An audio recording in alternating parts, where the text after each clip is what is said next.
జిల్లాను నల్లగొండ జిల్లాను మొత్తం ఉమ్మడి తెలంగాణ రాష్ట్రంలోనే ఉమ్మడి నల్లగొండ జిల్లాను నంబర్ 1 జిల్లాగా వరి ధాన్యం ఉత్పత్తిలో చేసింది కేసీఆర్ ప్రభుత్వం. మరి అలా మీ సూర్యాపేట జిల్లాలో నీళ్ళ మంత్రి ఉన్నాడు, నీళ్లున్నాయా? మంత్రి అవుతున్నాడు, 6 ఫీట్లు ఉన్నాడు. మా జగదీశ్ అన్న 6 ఫీట్ల కంటే కొద్దిగా తక్కువనే ఉన్నాడు, కానీ నీళ్లు తెచ్చిండు. ఆయన మాత్రం ఆ సన్నాసి 6.5 ఫీట్లు ఏమున్నాడు, నీళ్లు మాత్రం లేవు. నీళ్ళ మంత్రి మళ్ళీ పేరుకు. ఏం చేయాలి? ఏం చేస్తున్నారు తెలుసా మీ నల్లగొండ మంత్రులు? ఒకడేమో SLBCలా 8 మంది ఇక్కపోతే ఆడపోయి చేపల కూర చేయించుకొని తింటుండు. ఆడ ఇంకా ఏమైంది ఆవిడ యాక్సిడెంట్ అంటే ఏం లేదు, ఇలా నీళ్లు వాటర్ కలిసినాయి అంటున్నాడు. అరే నీళ్లు వాటర్ కలిసిడు ఇందిరాబాయ్, మాకెక్కడ తెలియదు ఇటువంటి కథ అంటే నీళ్లు వాటర్ కలిసినాయట.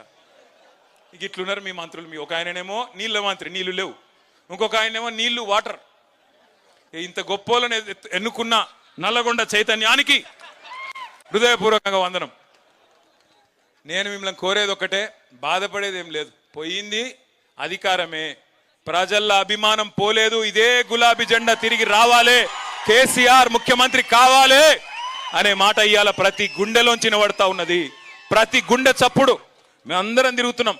మన భాస్కరరావు గారు ఏదో సందర్భంలో కలిసినారు, చెప్తున్నారు, సార్ నిజంగా చెప్తా ఉన్నా, ఎక్కడ పోయినా ఎక్కడ తిరిగినా, అది నాగార్జున సాగర్ కావచ్చు, మిర్యాలగూడ కావచ్చు, పట్టి చెప్తున్నారు సార్, ఆపాపి చెప్తున్నారు, ఈసారి మీరే అంటున్నారు అనగానే మా జగదీశ్ అన్న నవ్వుతున్నాడు.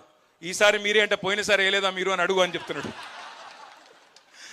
అట్లా ఈసారి మీరే అని పట్టి చెప్తా ఉన్నారు. ఎందుకు అంటే తెలిసిపోయింది, అర్థమైంది. నిజంగా కూడా మనకు మంచి జరిగింది, మనం బాధపడేదేం లేదు. ఎందుకంటే 10 ఏళ్ళు మననే చూసింది, తెలంగాణ వచ్చినాక ఇంకోళ్ళు కనబడలేదు. చూసి కొద్దిగా బోరు కొట్టినట్టుంది. అందుకే అప్పుడప్పుడు ఏంటంటే చీకటిని చూస్తేనే వెలుగు విలువ ఏందో అర్థమవుతుంది. చీకటిని చూస్తేనే వెలుగు విలువ అర్థమవుతుంది.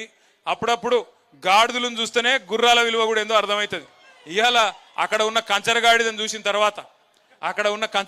చూసిన తర్వాత కేసీఆర్ ఏందో, బీఆర్ఎస్ ఏందో, ఎట్లా 10 ఏళ్ల పాటు అద్భుతంగా నడిపిండో అందరికీ అర్థమైంది. ఇవాళ మీరు ఒక్కటి దయచేసి గుర్తుపెట్టుకోండి, ఈ కాంగ్రెస్ వాళ్ళు కానీ బీజేపీ వాళ్ళు కానీ మనకేనాటికైనా శత్రువులే. ఇవాళ నీళ్ళు ఎందుకు వస్తలేవు? సామాన్యమైన ఒక మౌలిక ప్రశ్న, ఒక రైతు అడిగే ప్రశ్నకు సమాధానం ఉందా ఇళ్ళ కాడ? ఎందుకు నీళ్లు వస్తలేవు? కేసీఆర్ ఉన్నప్పుడు వచ్చినాయి, నువ్వు ఉన్నప్పుడు ఎందుకు వస్తలేవు అంటే సమాధానం చెప్పే సత్తా ఏ సన్నాసికి లేదు కాంగ్రెస్లో. ఒకడేమో మళ్ళీ కేసీఆర్ని తిడతాడు, నువ్వే తప్పు చేసిపోయినావు అంటాడు ఒకడు. మరి నేను కేసీఆర్ తప్పు చేస్తే ఆయన ఉన్నప్పుడు ఎట్లా వచ్చినాయి నీళ్లు? ఒక మాట. రెండోది, ఇక్కడ బట్టి విక్రమార్క గారు వచ్చిపోయాను, ఇది కాళేశ్వరం నీళ్లు కాదు SRSP నీళ్లు అని చెప్పి అప్పట్లో జగదీష్ అన్నను కిషోర్ను వీళ్ళు ఇద్దరు కలిసి 1,00,000 జనార్చన అని చెప్పి మొత్తం కాలువల మీద కాళేశ్వరం నీళ్లకు ఒక మంచి కార్యక్రమం చేస్తే బట్టి విక్రమార్క వచ్చి తిట్టిపోయాడు, ఇది SRSP నీళ్లు, కాళేశ్వరం నీళ్లు కాదన్నాడు. సరే, ఇప్పుడు కాళేశ్వరం ఏదో కూలిపోయిందని లేనిది ఉన్నట్టు చూపెట్టే ప్రయత్నం చేస్తున్నారు. నేను బట్టిని అడుగుతున్నా, ఉత్తమన్నని అడుగుతున్నా, బట్టి అన్నను ఉత్తమన్నను ఇద్దరిని. మరి సరే అనుకుందాం, ఒక్క నిమిషానికి మీరు చెప్పింది నిజమే అనుకుందాం, కాళేశ్వరంలోకి వెళ్ళి నీళ్ళు వస్తలేవు అనుకో.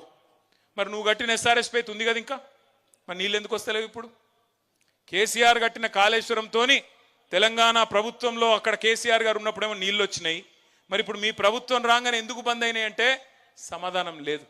వాస్తవం ఏంది అంటే కేసీఆర్ గారి మీద గుడ్డి ద్వేషంతో, కేసీఆర్ ఆనవాళ్లను ప్రజలు మర్చిపోవాలనే ఒక గుడ్డి వ్యతిరేకతతో మేడిగడ్డలో ఒక్క పిల్లర్ మీద ఒక చిన్న పర్రె పడితే దాన్ని రిపేర్ చేయకుండా 15-16 నెలల నుంచి ఎండబెట్టి అక్కడి నుంచి నీళ్లు కిందికి ఆంధ్రాకు పోతున్నా ప్రేక్షక పాత్ర వహిస్తూ ఇవాళ మొత్తం లక్షలాది ఎకరాల్లో గోదావరి పరివాహక ప్రాంతంలో, మీ తుంగతుర్తిలో, మీ కోదాడలో, మీ సూర్యాపేటలో, పెన్పహాడ్లో పంటలు ఎండుతున్నాయంటే ఖచ్చితంగా ఇది కాలం తెచ్చిన కరువు కాదు, ఇది కాంగ్రెస్ తెచ్చిన కరువు.